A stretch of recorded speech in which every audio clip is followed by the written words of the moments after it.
جی میں ہوں آپ کا ہوسٹ منظر رضوی اور آپ دیکھ رہے ہیں پروگرام میرے سوال۔ آج ہمارے ساتھ بہت مشہور شخصیت موجود ہیں، گورنر سندھ کامران ٹیسوری صاحب۔ گورنر سندھ کی اس وقت جو ہے شہرت ہے، وجہ شہرت یہ بن چکی ہے کہ وہ عوامی گورنر کا لقب حاصل کر چکے ہیں۔ بڑی تقریب ہو، چھوٹی تقریب ہو، گورنر صاحب کو جہاں عزت کے ساتھ بلایا جاتا ہے گورنر صاحب وہاں پہ پہنچ جاتے ہیں۔ ویسے تو گورنر صاحب کاروباری شخصیت ہیں، مشہور کاروبار سے ان کا تعلق ہے۔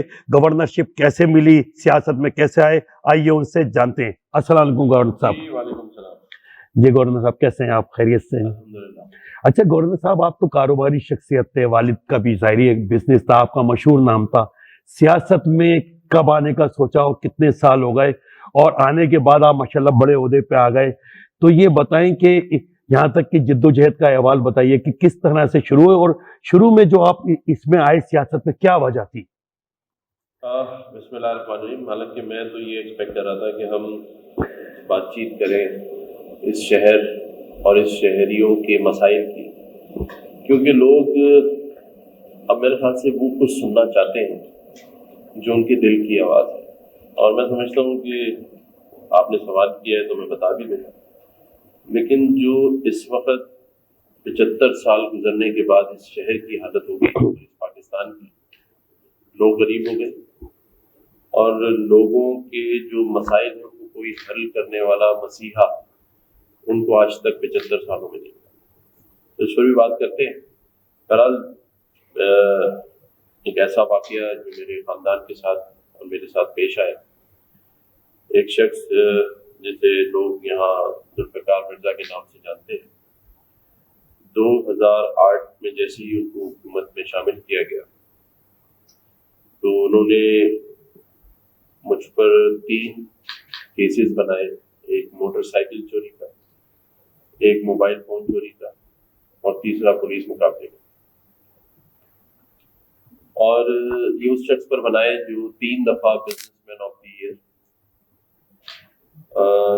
9 دفعہ لارجسٹ جیمس اینڈ جویلری کا ایکسپورٹ، اور اللہ تعالیٰ نے مجھے 2 دفعہ خانہ کعبہ میں اندر جانے کی سعادت دی اور 1 دفعہ مسجد نبوی میں۔